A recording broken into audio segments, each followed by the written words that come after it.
Good evening, Ron. Thank Hi. you very much for all three for seminars. Wonderful, thank you.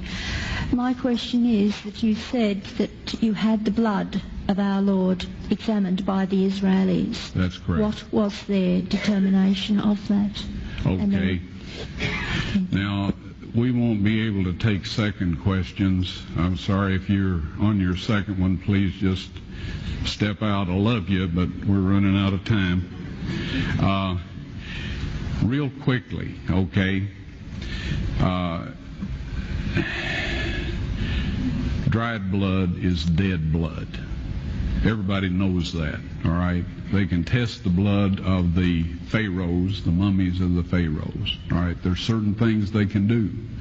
They cannot get a chromosome count by any method I'm familiar with, all right? Things keep changing.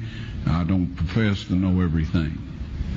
However, there's no way I know that you can get a chromosome count out of dead blood. You can get a DNA and some other things, but not a chromosome count, all right? That's done by living white blood cells. Now then, first of all, in this analysis, I took the blood into a laboratory in Israel. I asked one of the people I work with in antiquities, where is a good laboratory that does reliable work? And they said, such and such, such and such. I took it. I just said, please examine this blood and tell me what you can tell me about it. All right? They said, well, look, we're going to reconstitute it.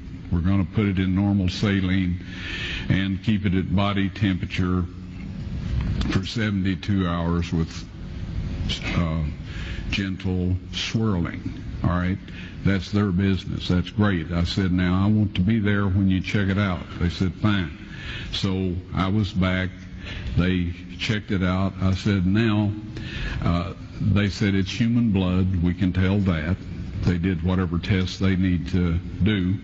And then I said, take some of the white blood cells and put them in a growth medium and keep them at body temperature for 48 hours. And they said, well, that'll do no good because it's dead blood. I said, would you please do that for me? And they said, okay, we'll do it. So anyway, I said, I want to be there when you take it out and examine it. So I was back there. They took it out, examined it under a microscope, and the one technician called the other one over there, and then they called the boss over there, and they were talking Hebrew a mile a minute there for a little bit, and they looked at me and they said, Mr. Wyatt, this human blood only has 24 chromosomes in it. Everybody else has 46. You see, 23 from your mother, 23 from your father, 22 autosomes from your mother, 22 autosomes from your father. You get an X from your mother, you may get an X or a Y from your father, all right? This blood had 23 chromosomes from the mother's side, one Y chromosome only. You see, the child could not have developed if they hadn't had the autosomes from the mother. So all of his physical characteristics were determined by his mother's side of the family, her autosomes.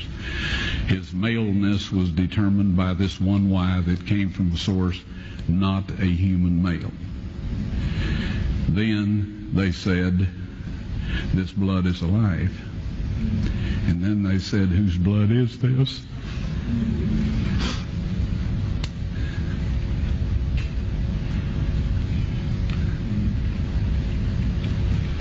I said, it's the blood of your Messiah.